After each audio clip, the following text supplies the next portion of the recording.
good?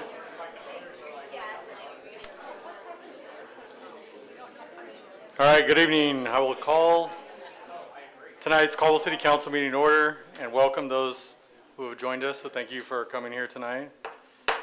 First on the agenda is the invocation, which tonight will be offered by Eddie Hancock of Cross Point Church. Please stand if you're able to join us in prayer.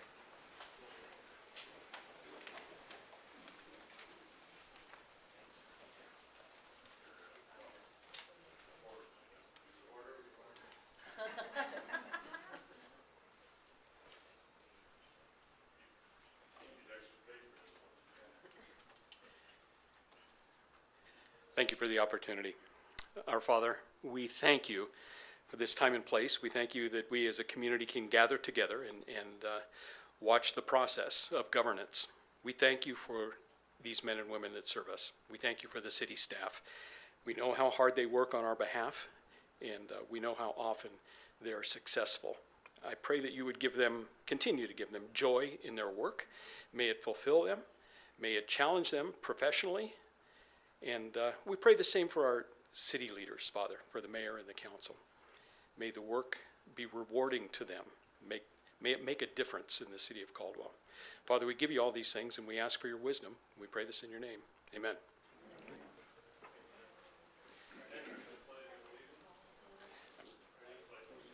To the flag of the United States of America, and to the republic for which it stands, one nation under God, indivisible, with liberty and justice for all.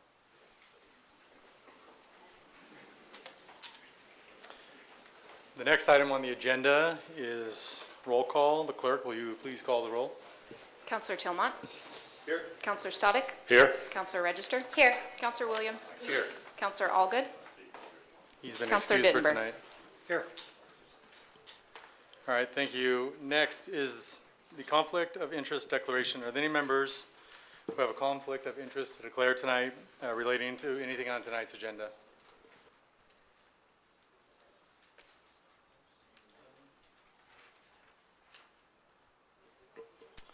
All right, next on the agenda is the discussion for the 2026 firefighter stair climb from the fire department. Want to go ahead and come forward?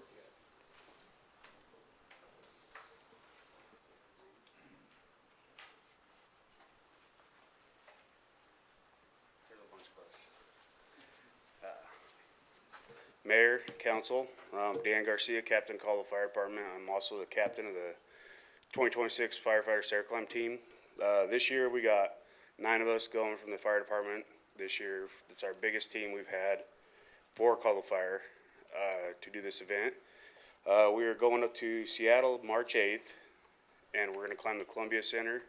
69 flights, full turnouts on air to raise money for leukemia and lymphoma. So at this time, this is my 9th year, this is Jose's 8th year.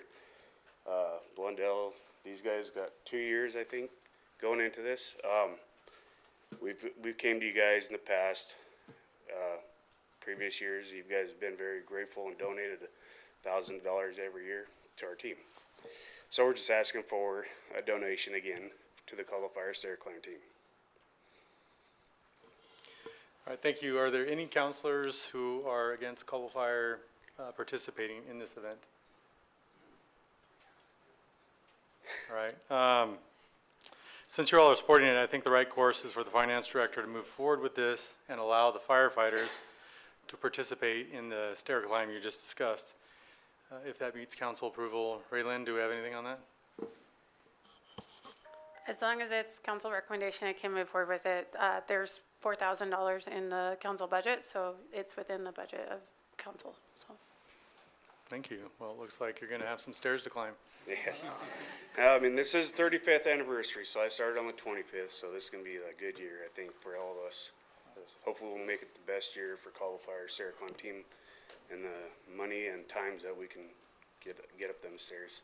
Yeah, absolutely. Thank you for coming and presenting that tonight, and good luck on your endeavor. Thank you. Mayor? Yes, Councilor Williams. Raylyn, do you need a motion and a vote, or are we good? No motion, we're good. I took from there there was no objection that was council recommendation, so. Thank you. Mr. Mayor, Yes, Counselor Denver. if we may, can we have the stair climb captain come back up here? I've got a couple questions, that I would, Would you please come forward for Counselor Denver's questions? so first of all, thank you for what you do as a firefighter for the city of Caldwell, and I'm also, a captain at Station 3. okay, thank you, and thank you for participating in the stair climb for these years. So tell me a little bit about the stair climb. Why is it important to have a big team? Why can't you just do it? Well, so it just, for moral support for like me, I've done it by myself, and it's, you get up there and you're just by yourself. To have a big team, it's that camaraderie to go up there, and we all climb together. We get to the top, we go out and have dinner together, whatnot. That's on our own dime. But just the moral support to push yourself to climb, raise money. Raising money is the number one goal for us. It's not about our time and how fast we get to the top. It's about how much money we can raise for the Leukemia and Lymphoma Society. 100% of our the money we raise goes straight to cancer research and patient out services. None of it goes to overhead. 100% of that goes to what the cause is. So then when you guys make the trip to participate in this stair climb, are you paying your own way to it? And then everything that you raise goes straight to the cancer and the lymphoma societies? Yes, sir. So everything, we pay for our own hotels, pay for our own fuel, flights, however our mode of transportation to get up there. So that is all paid for out of our own pocket, and everything we raise does go towards the cause for the foundation. Is a 9-member team a good-sized team, an average-sized team, or are you still trying to build on that? So for Caldwell, that's a great size team. I mean, we got 72 members and nine people. You get Boise, they'll have 30 members going, but they've also got over 300 firefighters. So I would say our percentage is a little bit higher than theirs with the amount of people we have going and the amount of members we have. To their 300, they got 10% of their fire department going, so we're probably a little over about 15%, so almost 15% of our department's going up there, so it's awesome. I mean, hopefully next year we can have 12, 13, 14. We just gotta work our way around who's on duty. Well, thank you very much and good luck. All right, any other questions? See no other questions. Thank you, Captain. Once again, good luck, and thank you, Counselor Dittenberg, for the follow-up questions. Thank you. All right, next on the agenda is the railroad quiet zones. We will hear from our Public Works Deputy Director, Bruce Mills. To help the council better understand the issue, we will not be hearing public comment tonight. That will happen in the council workshop on Tuesday, January 27th, from 5 p.m. to 7 p.m. And we'll start with Bruce Mills, our Deputy Transportation Director, Public Works. Thank you. Welcome, Bruce. Thank you. Thank you, Mayor and Council. Just waiting for the PowerPoint to come up here in a minute. But so, hey, we got that tough one out of the way, though, so now for something easy. So, anyway, I'll just start while we're waiting for the PowerPoint. So what is a railroad quiet zone? Essentially, it's one where safety measures are put in place so that the trains do no longer have to blow their horns. With the caveat that if the engineer sees something ahead on the tracks, any type of potential danger, they can still blow their horns for that. It means that the gates will still come down, that the lights will still flash, you'll still have those little bells that dingle. So that all continues to take place. As far as quiet zones that exist here in Idaho, it's fairly new. There's only 3 right now. In Rathdrum, East Hope, and Bonner County, all up in the panhandle to the north. In the United States, there are over 1,000 quiet zones that cover about 5,500 crossings. And then, how do you establish a quiet zone? Well, it takes a while. I started here in February 2 years ago, so I'm almost to the 2-year mark, and that was one of the first assignments I was given, was to see what it would take to get the quiet zone moving. We had a study done in 2014 And after that, it came up with some big prices that kind of languished for a while. So I was assigned when I came here to see what I could do to get the thing moving again. So first of all, you have to decide which zones you want to have, which crossings you want to have in a quiet zone. Then design mitigation improvements that meet the Federal Railroad Administration, the FRA. I'll say that quite a bit probably in my presentation, that meet all their requirements. Then they ask that a diagnostic team be held and representatives from ITD, from Union Pacific, from the state, several organizations come together. We all went around to all the crossings. I took notes on what they wanted to see in the quiet zone and incorporated that into our design. Then I submitted a notice of intent to form a quiet zone, and that went through a 3-month process, and that was okay. Then I submitted a public application through FRA, which took several more months. And in last July, I believe it was, August 13th, we received approval for the quiet zone from the Federal Railroad Administration. And at this point, the next thing to do then is to bid the project out, to get a contractor on board to do the mitigation, and following the mitigation, then you can declare a notice of establishment, and within 30 days, the horns could stop. So that's kind of the process anyway. So we've gone quite a ways through the process. So the history, again, I mentioned in 2014, we hired Horrocks Engineering. They did a feasibility study on 6 crossings. They came back with approximate costs of $1.7 to $2.4 million to put in a quiet zone. In 24, again, I started looking at the quiet zone, and after learning a lot, I found out you could do it a lot cheaper than that. And so this year, I put in the budget $400,000 to do the quiet zone. We've received bids. I know that they're not going to be considered tonight, but with all the bids, all the costs, it's probably going to be closer to $238,000, $240,000 to establish this 7-crossing quiet zone. And those are at 5th Avenue, Kimball, 9th, 12th, 21st, Linden, and Ustick. How many trains go through Caldwell in a day? Well, in the evening from 6 p.m. to 6 a.m. there are typically 8, and in the daytime, 6 a.m. to 6 p.m. there are 9. So 17 trains a day is the average. Got that from Union Pacific. To mitigate the quiet zone, is this thing working now?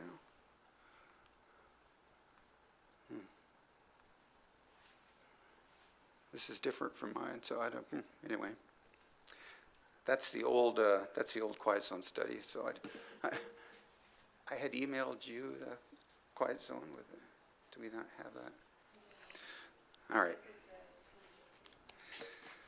Anyway, let's keep going. So to establish a quiet zone, you have to make it safer at the crossings if they're going to quit blowing their horns. And there are different ways that the FRA will allow that to happen. One way would be with quad gates, which means instead of just a gate coming down, 2 gates would come down on each side of the track so nobody could get around them. That's an option. It's very expensive. That's probably why they came up with their large estimates back in 2014. But there are cheaper ways to do it. One is to put in a raised median as you approach the tracks so cars cannot go around the tracks. The median stops them, which is what we elected to do. The other thing is you have to close any driveways that are close to the railroad tracks. And fortunately for us, we didn't have very many of those, but the ones that we had were mostly parking lot access points, so it really wasn't that critical to close those off. And then you have to install warning signs, no train horns, and put those up not only for the cars, but also for any pedestrians if you have sidewalks that go across the tracks.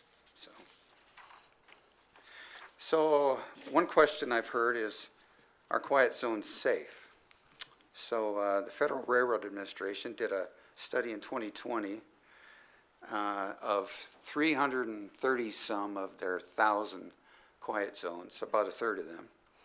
And they came, oh, thank you, here we are.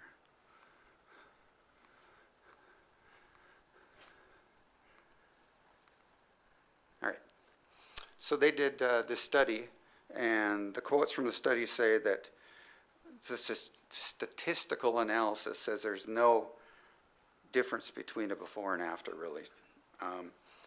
The other thing is that the way we're doing the quiet zones, which is calculating the quiet zone risk index, actually, the way we're doing it, those particular crossings decreased in accidents by 42% in the study. So, and again, even if the engineers do see some sort of conflict on the tracks ahead, they can always blow their horn, even after the quiet zone's in place. So what are the benefits of a quiet zone? Well, there's a lot less noise, obviously. Those train horns are 96 to 110 decibels. So it's about like a jet engine, really, on the higher end. So, so it's a lot less noise to all the nearby residents and everyone else. And they're more safe in many ways, because right now somebody could drive around the gates as they're in place, but we're putting up things that will prevent that from happening, and putting up warning signs, et cetera. The schedule on the quiet zone and the costs, I've already mentioned in 2014 those costs, and the costs here in 2026 with the bid we got a very favorable bid. Would be about $238,000. That's for all 7 crossings. As far as maintenance ongoing, because we're not going with fancy gates and other electrical devices, going with concrete curbs that don't require a lot of maintenance, the maintenance will be next to nothing on keeping this quiet zone in place. Basically just keeping up the signs and the delineators that we have to put in a few places. So the implementation of this obviously will depend on this process this week and next week, but we have a contractor that if we choose to award, they could get started in the next few months and probably be done by late spring or early summer. And what will happen next? Of course, after tonight, and we'll do a lot of question and answer, is my understanding, but not public comment. But next week, we'll have a workshop here next Tuesday on the 27th, and the public can weigh in at that point. And then the following week on the 2nd would be the contract for consideration by the council and whether to proceed with that contract. So that's my presentation. And with that, I guess we can start the questions and answers. Thank you, Deputy Director Mills, for that. Any questions from council? Councilor Stoddard? Thank you, Mr. Mayor. I was just curious. I had requested the, lack of better words, town hall meeting to be in end of February sometime. Was that denied then, or? Not at this point. We're going to follow up. Okay. I'll follow up in an email Okay, after that. okay. Bruce, I think what we need to emphasize here again is safety. All the emails I've gotten is people think that it's going to be more unsafe with these quiet zone facilities that you set up, and I guess the numbers prove that wrong, don't they? They do, for the way we're setting up the quiet zone. Okay. With the curbs that we're doing, with the reduced risk factor, it actually makes it safer. Okay. And the other thing I just want to make sure that everybody understands too is that federal law says the engineer has to still pull that horn if he sees there's a danger at the crossing. Is that correct? That is correct. If he sees anything ahead, a pedestrian, a vehicle, debris, whatever, he can pull his horn, and even after the quiet zone's in place. Okay. And then the cost estimates on this, it's much lower than we were told originally. Are those local contractors that are going to do this, or? Yes, they are. Okay. The low bid was extra low, if you will. It was about almost 80,000 under the second bid, so. Okay, all right, good. Thank you, Mr. Mayor. Thank you, Councilor Stanek. Any other questions? Going once, going twice. All right, we appreciate hearing from you tonight. Just to be clear, there will be a council workshop next week from 5 to 7 p.m. on January 27th to hear public comment. If that changes, we'll put out a notice on social media and I would imagine to the press if we're going to change that date. So, seeing no other questions, thank you. Okay, thank you. All right, next on the agenda is audience participation. This section of the agenda is reserved for residents wishing or guests to address the city council regarding city-related issues that are not on the agenda tonight. Persons wishing to speak will have up to 3 minutes, which we have a clock up here that we'll be able to set that with and follow. Comments related to pending public hearings, including decisions that may be appealed to city council, are out of order and should be held for public hearing. Repeated comments regarding the same or similar topics previously addressed are out of order and will not be allowed. Comments regarding performance by city employees are inappropriate at this time and should be directed to the mayor's office, either by subsequent appointment or after tonight's meeting if time permits. In order to ensure adequate public notice, Idaho law provides that any item other than emergencies requiring council action must be placed on the agenda of an upcoming council meeting. As such, the city council can't take action on the items raised during citizen issues at the same meeting, but may request additional information, or that item may be placed on a future agenda. Do we have any? There's no one signed up tonight, so next on the agenda is approving the consent calendar. Mr. Mayor, Yes. I make a motion to amend the agenda to move item 29 from the consent calendar to new business for further discussion. All right, do we have a motion and a second? We have a motion and a second to move that item to regular agenda. All right, all those in favor, vote aye, and any opposed, vote no. Aye. Aye. All right, any no's? All right, the ayes have it. That's been moved to the regular agenda. I will now entertain a motion to approve the consent calendar as amended. So moved. All right, do we have a second? Second. Motion and a second to approve the consent agenda as approved. All right, stand by.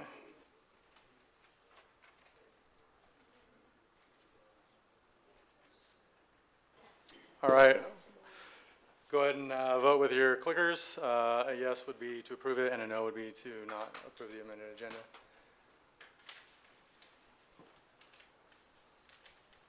All right, the ayes or the yeses have it. All right, next on the agenda is new business, and first up is item being removed from the consent calendar.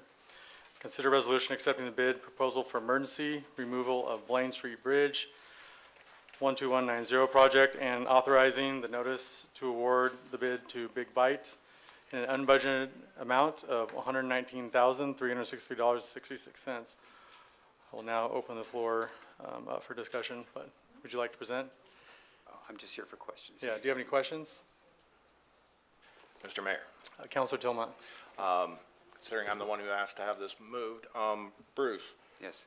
main question I had is it's unbudgeted. We're looking at, what, about $120,000 That's to fix the correct. bridge. Where are we getting it from? Typically, in our capital budget, we have about 33 projects this year. Some of them wind up, for whatever reason, getting delayed. Some of them come in under budget.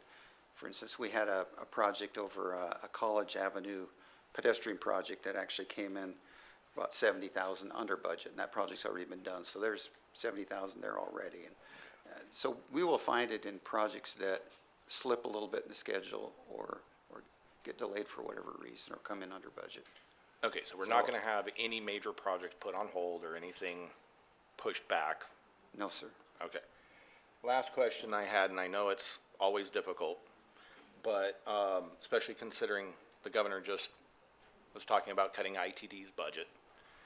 You had mentioned that the Highway Assistance Council might be able to kick in some as well.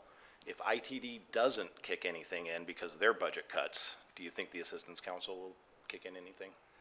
And if so, do you have any idea what that ballpark number might be? Yeah, and Mr. Mayor and Councilman Tillman, I don't know the number because they haven't committed to me, but I know that the 10th Avenue project where we're we've been doing a bunch of repairs on the girders and the joints. That has come in under budget. That was an LTAC project. And I do believe that, we can twist their arm and try to get some of the leftover money there moved over to pay for a good portion of this. That's my hope. The game that's going on right now is LTAC is saying, well, how much are you going to put in ITD? Right. And so we're waiting on them first to get a response. But I believe that there'll be some money. The city probably will still have to chip in some other money, but yeah, I think we'll get some matching funds.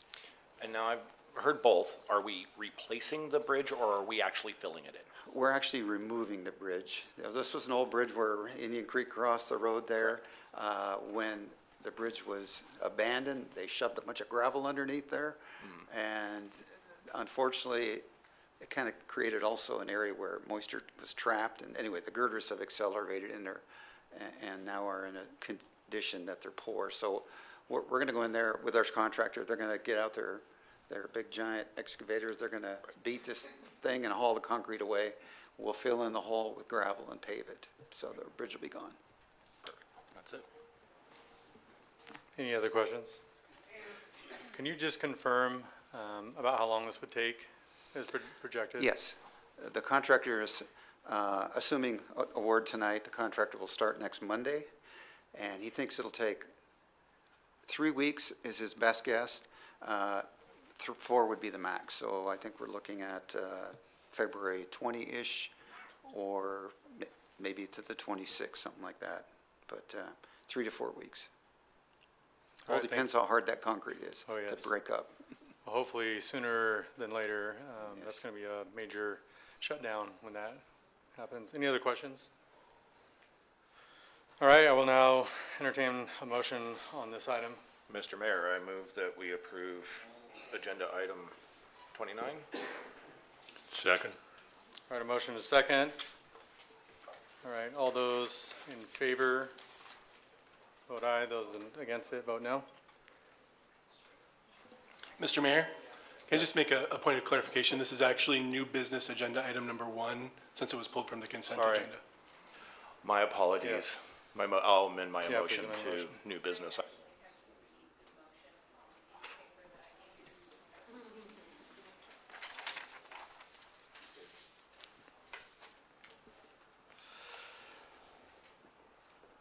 Mr. Mayor, I move to approve resolution accepting the bid proposal for emergency removal of Blaine Street Bridge 12190 project and authorizing the notice of award to Big Bite in the unbudgeted amount of $119,363.66, moved from consent calendar to new business for further discussion.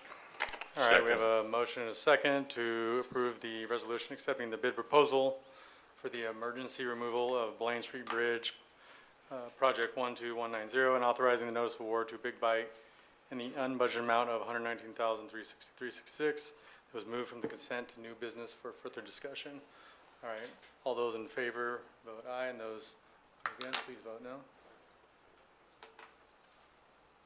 All right, the motion carries.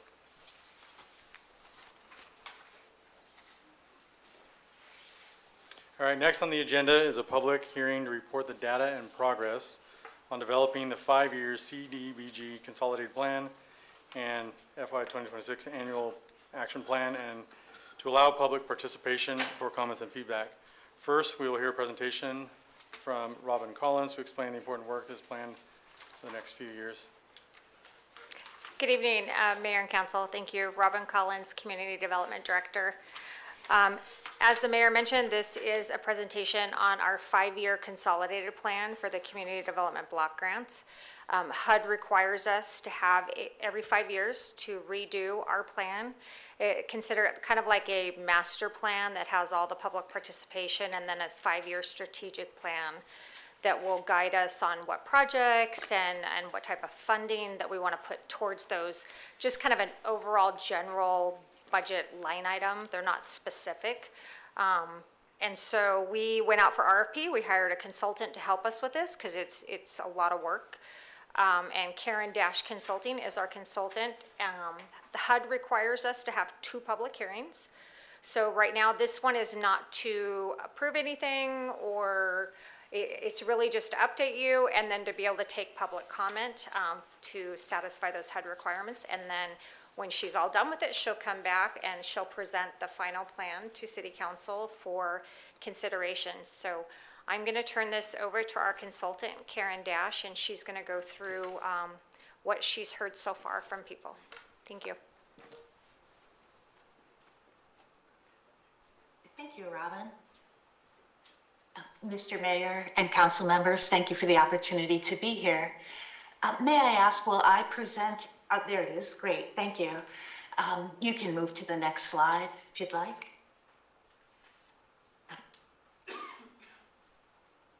So we're going to talk about the consolidated planning process. You can see here we have the two QR symbols for folks who wanted to take our public survey, a community survey. And we can move to the first slide of the presentation. Thank you.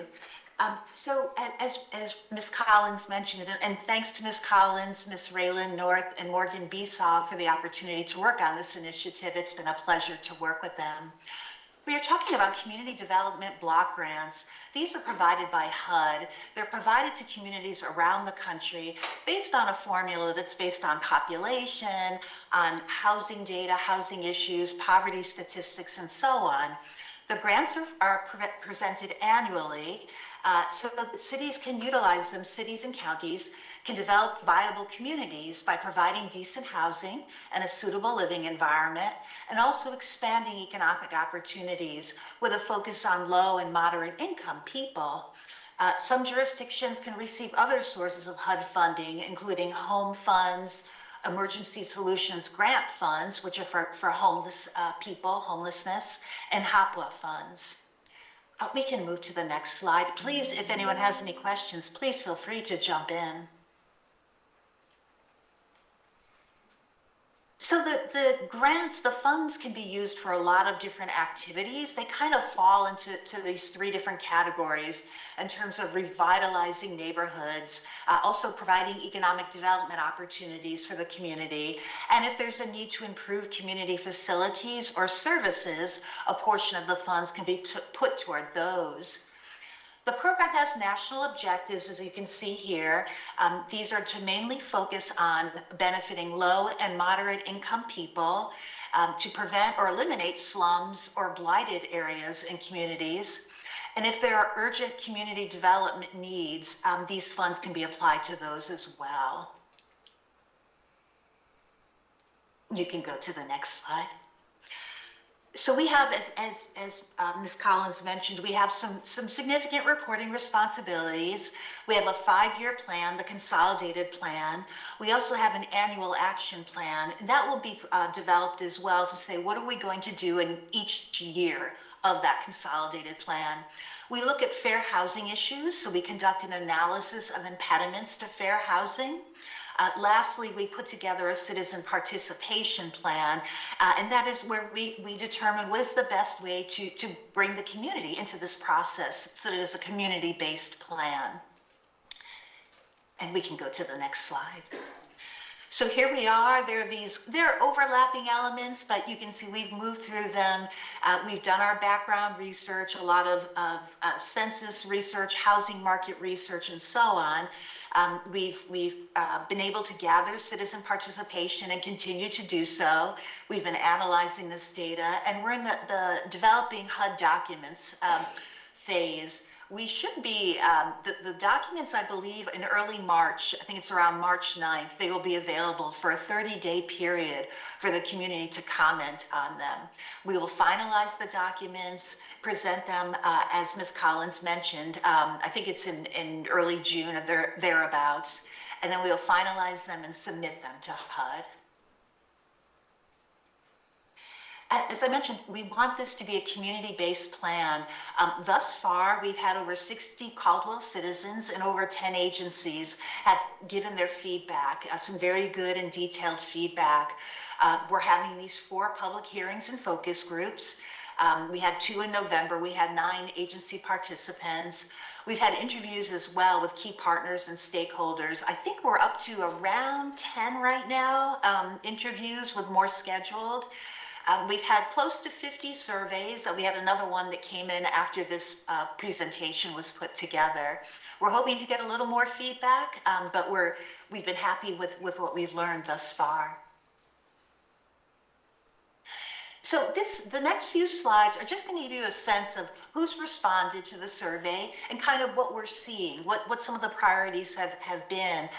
The priorities align well with what we've been hearing in our focus groups as well as in our interviews. And so we're presenting them today in this format. But you can see in terms of the survey, we had 46 respondents. They could check as many of these boxes as applied in terms of what is their interest or their work in the housing field. So we've had 24 citizens, we've had 23 folks who identified as nonprofit agency staff, and then a variety of other folks as well. And we appreciate everyone's perspectives. About 2/3 of the folks who responded own their own homes. You can see about 29% are renters, and then another 9% fall into these other categories where they're staying with friends or family. They might be homeless or living in a shelter or extended stay hotel. And then there were a few in the other category. And other, I think, was just basically also saying they were staying with other people temporarily. So the next several slides just give you a sense of what the community is saying. This is what we need. We asked folks to rate in different categories, several different items on a scale of 1 to 3. So if it's close to 3, that's the highest need, and 1 indicates the lowest need. So as you can see here, affordable rental housing was a 2.94 on a scale of 3. And then as you can see, a lot of other housing needs were identified as being 2.5 or greater. Looking at housing for veterans, for people with special needs, for seniors, also providing home ownership assistance, down payment assistance, and then repair assistance for owner-occupied homes. In terms of infrastructure, transportation was rated most highly, but others were rated, well as also. In terms of public service needs, we saw, pretty high consensus around the need for more mental and behavioral health services within the Caldwell community. Also highly ranked were services for homeless persons, childcare, seniors, health, persons with disabilities, and services for people with domestic violence conditions and problems, also rated highly. And then lastly, we asked about economic development and financial assistance. And you can see very, very highly rated was the need for emergency assistance for utilities, for rent issues, or for fuel. And then the others all still rated highly as well in terms of job creation, training, credit counseling, and so on. That's a really quick overview. Again, I just wanted to underline that what we saw kind of tracks with what we're hearing in our focus groups and in our interviews as well. But I'd like to open this up to any questions or comments you might have. Councilor Stoddard? Sorry. Any questions from council?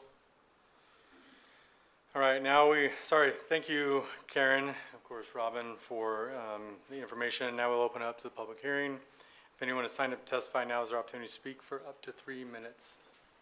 All right, we have no one signed up, and while this is an action item, there is no motion required this evening. All right, next on the agenda is a public hearing to consider an application for the preliminary plat by Ideal Custom Homes for Deal subdivision, a residential subdivision with 6 single-family attached townhome units. The site was rezoned from R2 medium density residential to TN traditional neighborhood on December 2nd, 2024, and has an approved development agreement for the proposed project. The subject parcel is 0.3 acres and is located on the corner of North 3rd Avenue and Joliet Street in Caldwell, Idaho. The application was recommended for approval by the Planning and Zoning Commission on Wednesday, December 10th, 2025. We'll now open the record. We'll hear from the applicant. Hello, I am Kathy Deal. The applicant was officially Katie Deal, who is our daughter. We are a small Idaho-based builder. We've been building homes in our area for 31 years.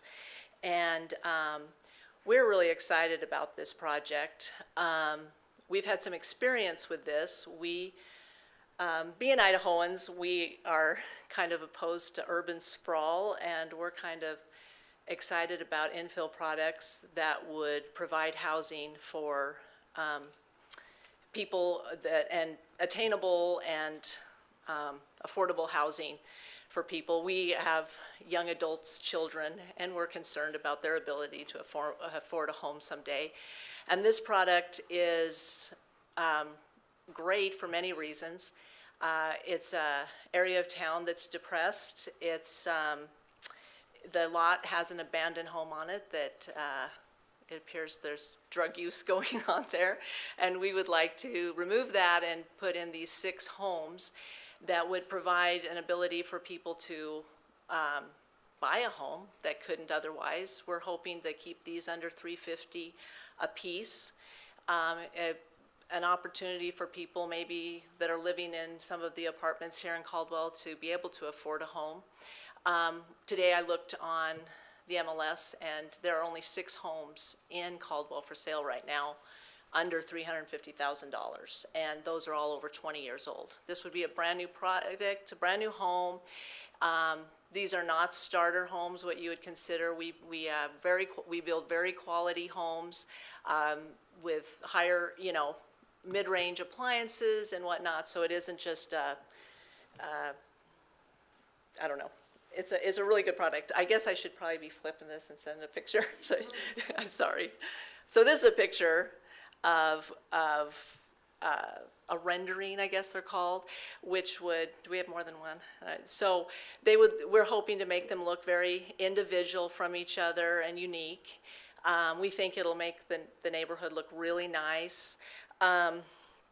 They are 2-story, they have a 1-car garage, they are between 1,300 and 1,400 square feet, 3 bedrooms, 2 baths, and like I said, they'll be some of the most affordable homes in our town, and brand new. We have done a subdivision, not this probably, but of townhouses in not in Caldwell, in Nampa, in the, starting about, I don't know, like 20 to 21. And we've sold it out, and it was very well received, a wide variety of customers buying them. And we're just really proud of them. We've also done quite a few townhomes in Homedale, and that's where we're from, and people really are liking them, and so we're really proud of this product, and we're excited about it, and so I think that's all. I'll go through the rest of our pictures. So there's more pictures of what they look like. Top view, there's the floor plan. So on the base floor you have your living area and kitchen, and then upstairs you have the 3 bedrooms, 1 bath, and the laundry area and whatnot. So, and here is a letter from the Caldwell School District in very much support of this, because it is it would be a great product for people to be able to own a home and walking distance from the school and whatnot. So I think that's all I have to say. All right, thank you. Any questions from council for the applicant?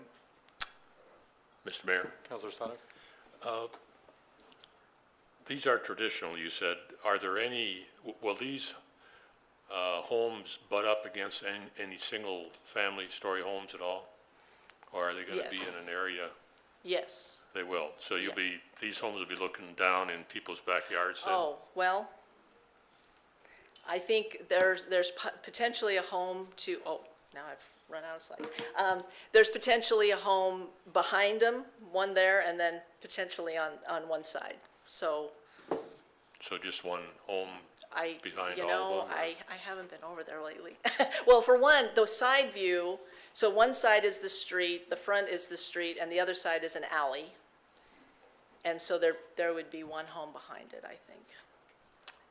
Okay, so the second story will be looking across the alley into a... No, if you look at this slide, that blue wall would be an alley, and then the other end would be an alley, and then the front would be a street, but then behind the fence, and we will be building a fence, would be a home. I don't know their foliage or tree situation off the Okay. top of my head. All right, I'm always concerned about when we build two-story homes, if it doesn't match the current neighborhood, Right. looking into people's backyards. I see somebody nodding their head, so what's... They have some really good slides. They're better at PowerPoint than we are. I'm sorry, Mayor and Council, I was just gonna ask IT if they'd switch over so I could show the map, and that would give a little bit better idea of what we're talking about. What page is it here? There we go. So the project site is right here.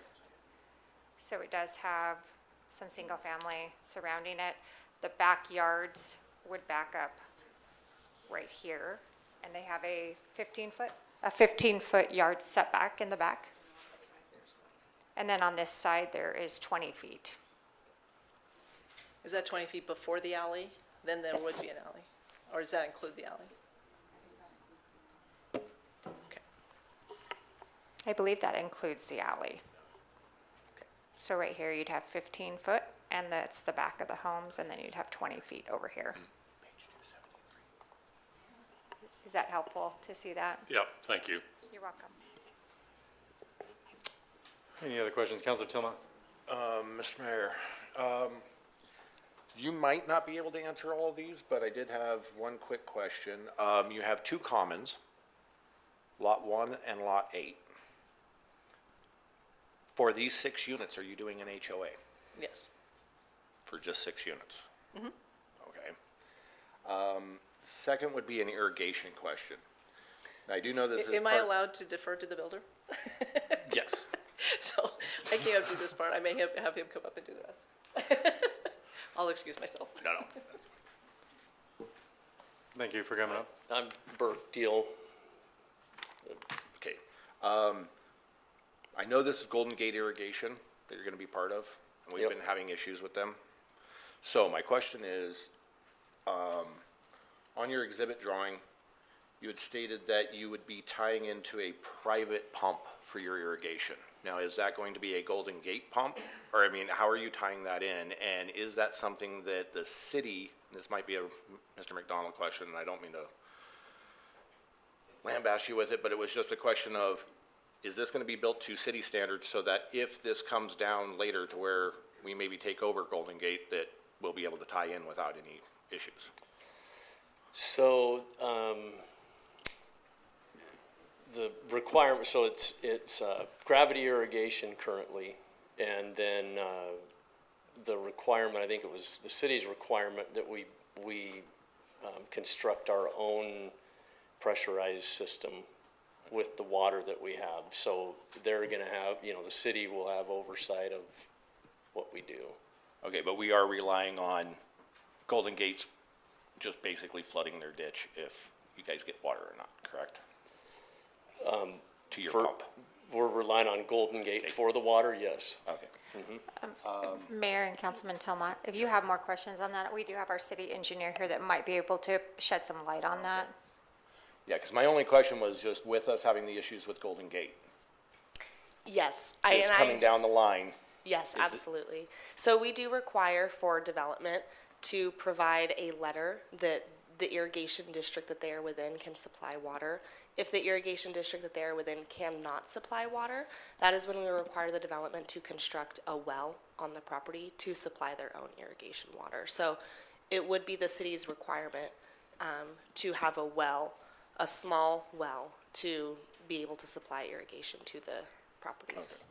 Yeah, I'm just concerned because of the issues we've been having with Golden Gate. Yes, down the line. absolutely. So, and about the only other thing that I would comment on, since I do this for a living as a detailer, is we are meeting all of the city standards and not ACHD's standards for the project, correct? Most of your notes on your drawings were referring to ACHD's standards. Oh, well, everything we've done has been through all the channels with the city, so. Okay. I just wanted to make sure, because like I said, I actually do read the notes on Okay. a lot of these detailed drawings, so because that's what I do for a living. So I just wanted to make sure that we are doing it to the city and not to ACHD, so. Yes, and Councilman Tomont, we will verify that during time of construction documents. We typically just review for the overall capacity of our Right. systems at this time. That's it. That's all I got. All right, thank you, Councilor Tillman. Any other questions? All right, thank you. Thank you. Next, we're going to hear from the staff. So please, the staff, please come up.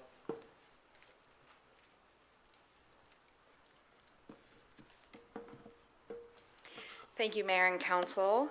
Katie Wright, Senior Planner, 205 South 6th Avenue. Before you tonight is Deal Subdivision, SUB 2412. This application was originally submitted in early 2024 prior to current code and prior to current comp plan, so it has been analyzed against the code and comp plan that was in place at the time of this submittal. The project location is 0.3 acre parcel located southeast of 3rd Avenue and Joliet Street. The project's currently surrounded by single-family residential in all directions, as well as some industrial to the northeast and some commercial to the southwest. Because of the rezone that was approved in 2024, which I'll touch on a little bit later, this site is zoned traditional neighborhood, and staff finds the development is in compliance with the traditional neighborhood zoning code. The comp plan designation and development is traditional neighborhood as well, and it meets the density as called out in the comprehensive plan. The applicant is requesting a preliminary plat for the parcel outlined in red. The applicant submitted for a rezone ZON 2401 from R2 to TN in 2024, which was approved. This approval included a development agreement that included concept plans for a 6-lot single-family attached subdivision, which is what they're proposing today. The applicant submitted the preliminary plat application at the same time as the rezone. They just had a few things to button up before coming before you, which is why the development agreement was put into place, essentially to ensure that they'd be held to construct the plan they originally brought before you. The applicant is proposing a preliminary plat for 6 single-family attached homes.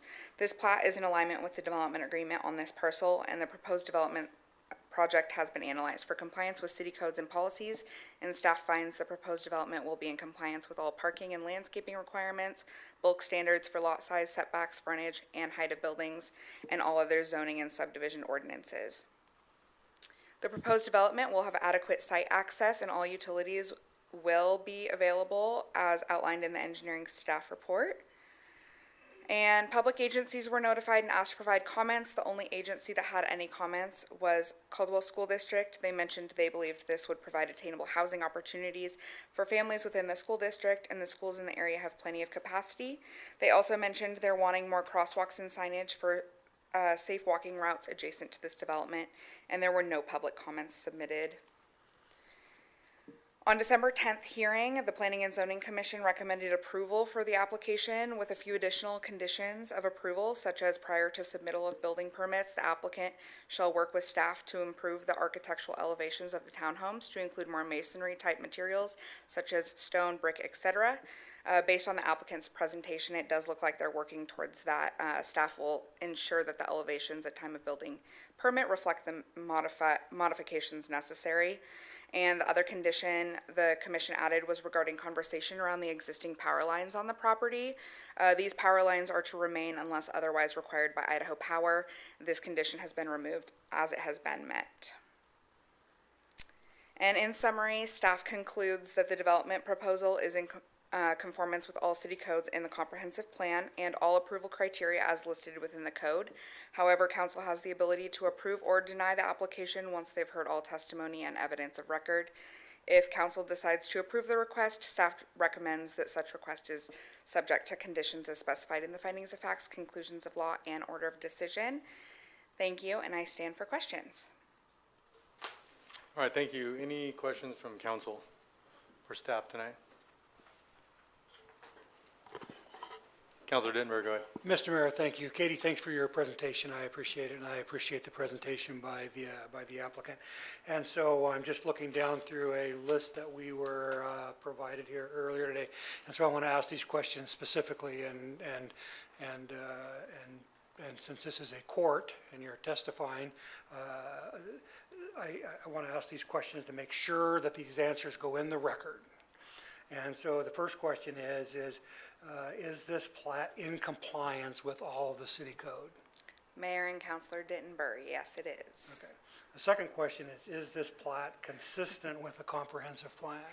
Mayor and Councilor Dittenberg, yes, it is. And I would suspect that these are gratuitous questions, and you wouldn't be up here if they weren't, but I just want to make sure that as we answer these questions, if there is a possibility to deny this, we can go back to each and every one of these and take to task what you're answering here. So public services and amenities are available to the development? Mayor and Councilor, they are or will be available as outlined in the engineering staff report. Okay. And is the plat consistent with the city's transportation and engineering plans with regards to access to the property? Mayor and Councilor, yes. Okay.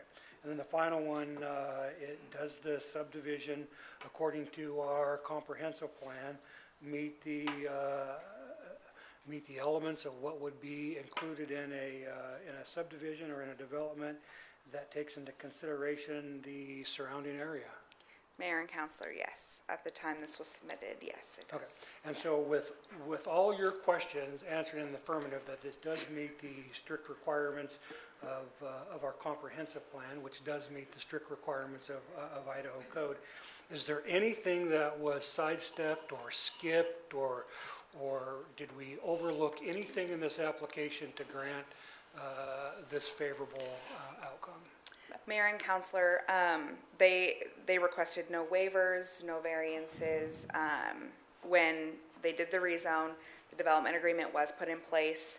That concept plan is in that development agreement, and what they've brought forward today is merely the exact same as it is in the development agreement. So they're in compliance with the development agreement, the code, the comp plan when it was submitted. So they have not asked for any waivers or variances of any kind for this project. Thank you. Mayor and council, if I might interject, thank you for asking through those questions. However, I want to remind the council that we do need to wait until we get through public testimony and go through due process for all the evidence of record before council can determine if it truly does conform with the city code and the comprehensive plan. Thank you. Any other questions? Been duly noted. Mr. Mayor, if I can write in on that comment too, I just want to make it clear for the record that the opinions of staff are recommendations and not to be the findings for the council, but it is the recommendation of staff, just to make that clear. Thank you, Officer. Any other questions? All right, now we'll open up the public hearing to anyone that is signed up to testify. Now is their opportunity to speak for up to 3 minutes. Here's the sign-up sheets. Thank you. Thank you. You may be seated. We have none in favor. There's no neutral, and we do have 4 opposed. I believe they left, but they did not wish to provide public testimony. So with that, since we've completed the public hearing and there's no further council questions, the public hearing is now closed. The council can discuss the application before making motions and voting.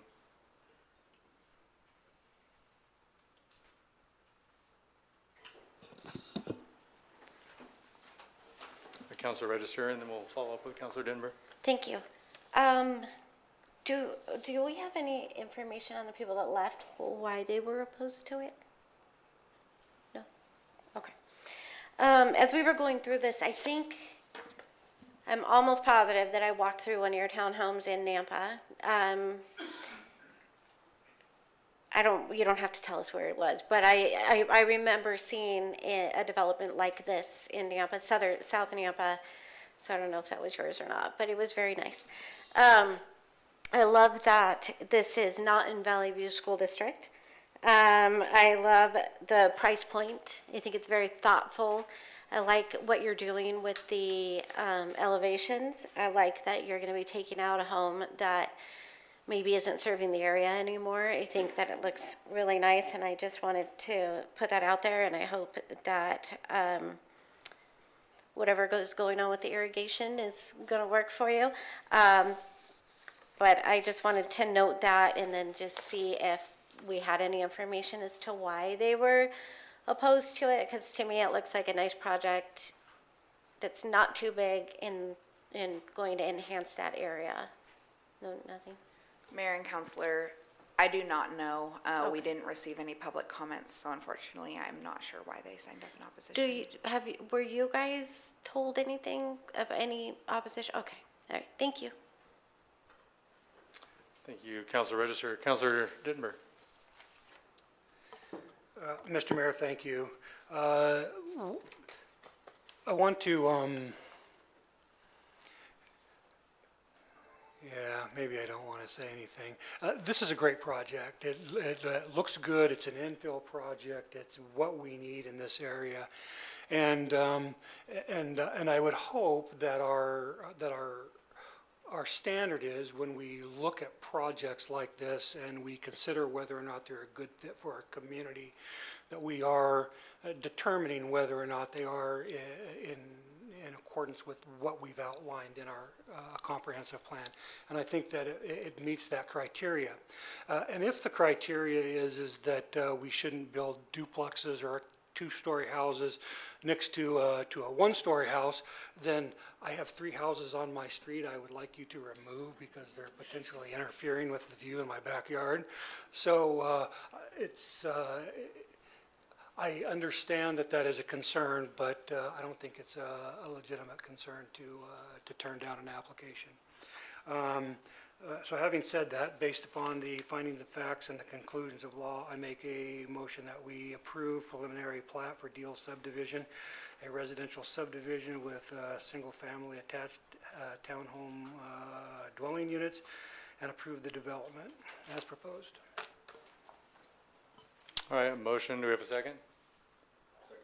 Second, a motion is second to approve case SUB 24-000012, preliminary plat for Deal subdivision, a residential subdivision with 6 single-family attached townhome units. All right, all those in favor for that motion, vote aye, and those against, vote no.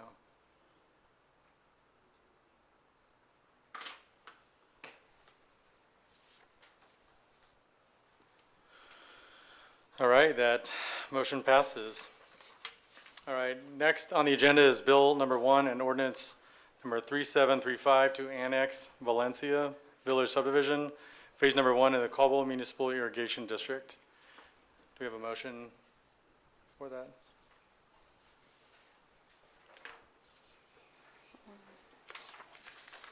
Mr. Mayor? Yes. I'd like to make a motion to sponsor bill number 83, ordinance number 3735, annexing Valencia Village subdivision, phase number 1, into the Caldwell Municipal Irrigation District. All right, we have a motion. Do we have a second? All right, that's a motion to sponsor bill number 83, ordinance number 3735, annexing Valencia Village subdivision, phase number 1 into the Caldwell Municipal Irrigation District. All those in favor vote aye, and those against vote no.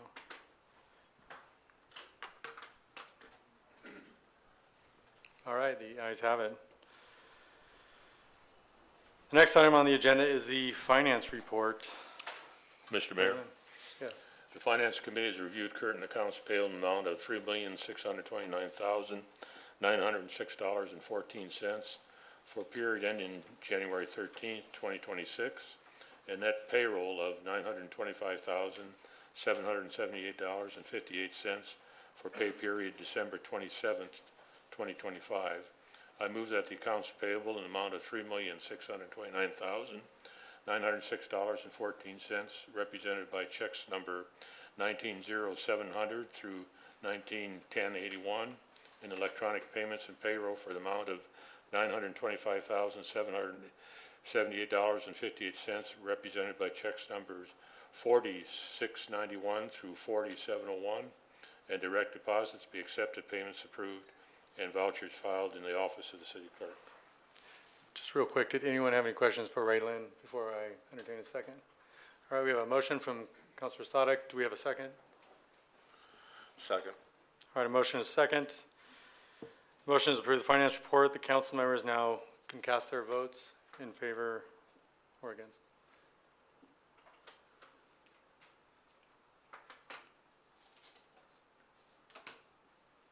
All right, the motion carries.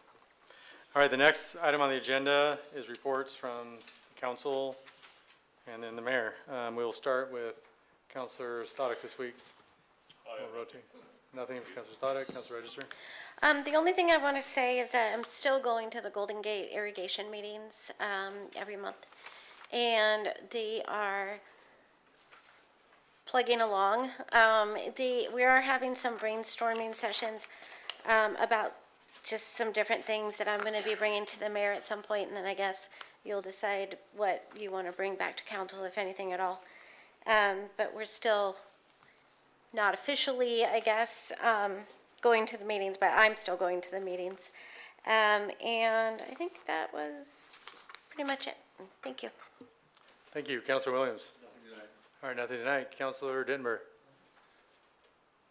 Councilor Tillmont. Well, it was a quick meeting. Just want to say, you know, this is my third week on the job. I can't believe how wonderful the staff is. You guys do so much behind the scenes that a lot of the public does not see.